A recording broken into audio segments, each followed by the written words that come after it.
for work, coincidentally. And I went to a restaurant with one of my coworkers, and we heard two people behind us talking about Justin's match. And it was like this, huge coincidence. Oh man, but that sucks that you missed it. Yeah. It's all right. All right. Since the camera's rolling, can you introduce yourself once again? Yeah, my name is Ryan Harvey, and from Austin, Texas. Born, not raised, and I own Arcade UFO. Can you tell us more about the arcade? Yeah, I mean, let's see. We opened the arcade about a year and a month ago. We just had our year anniversary not too recently.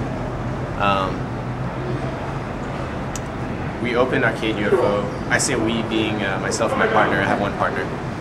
We opened Arcade UFO because the last coin-operated arcade in Austin, called Einstein's Arcade, shut down. So Arcade UFO was sort of like the continuation of that. Furthermore, it was a completely different project because Einstein's was like an old school American arcade. Yeah. And of course, Arcade UFO is a predominantly Japanese arcade. So nice. it was a way to both continue our hobby and do something we liked and to keep the arcade scene going in Austin. Okay. I want to come back to the scene especially, but since we're on, or you touched on it, can you tell me like how you got into games and like maybe a little bit of history of like your gamer history? Yeah, sure. Video game wise in general, my first video game was versus Super Mario Brothers, the arcade game. Yeah. Awesome. Yeah, well, that was when I was 1 year old. My parents stacked up milk cartons so I could stand up and play Super Mario Brothers arcade. That was at a convenience store in the town we lived in. Shortly afterwards, the Nintendo Entertainment System was released, and that was in '85. '85 is when I turned 2 years old, so I got a Nintendo for my 2-year-old birthday. It was half for me and half for my parents, because at the time my mom played a lot of games, so I was playing like Mario and Metroid and stuff, and she was playing like Zelda, games of that sort. So that was how I got my start into games. As far as fighting games goes, I suppose it was, I believe I was 8 years old in 91, was it, when SF2 came out?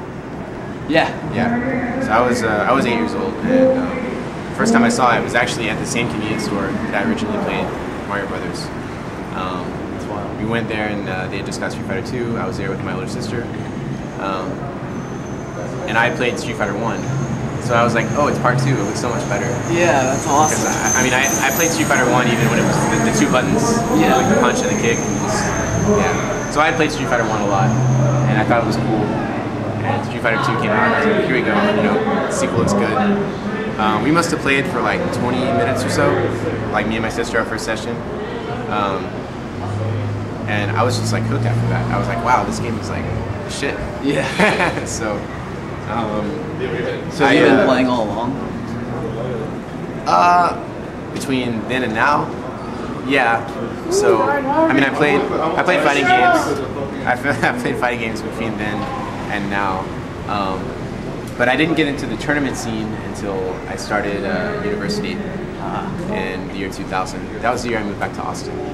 But there was sort of a lull. Like, I had arcades up until about 8th grade, and then from 9th grade to 12th grade, there was much less arcading in my life. One reason was because there weren't any good ones in the area I lived, which was Waco, Texas at the time. And the other reason was because I got really hardcore into Magic at the time. So I played Magic competitively for about 5 years. Wow, that's awesome. From 94 to 99, like from the dark up until, what was that one? Urza Saga. So after that, I quit Magic, and this was like basically when I got a driver's license. I pretty much quit Magic like right then, because I was a senior in high school too at this time.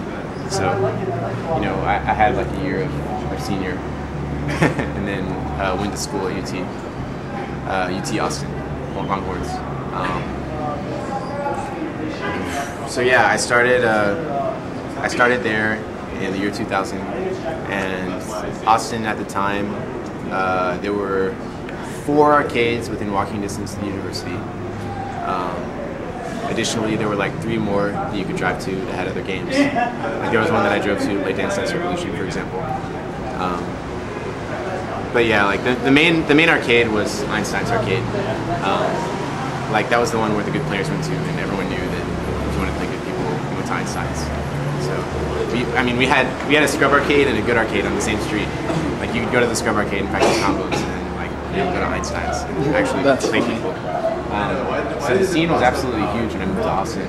Marvel vs. Capcom 2 was still new, which never caught on in our city for some reason.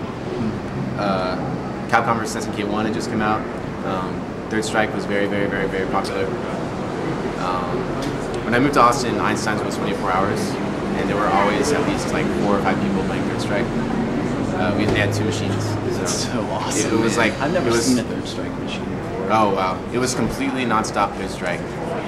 So much so that like I failed my freshman year of college really bad.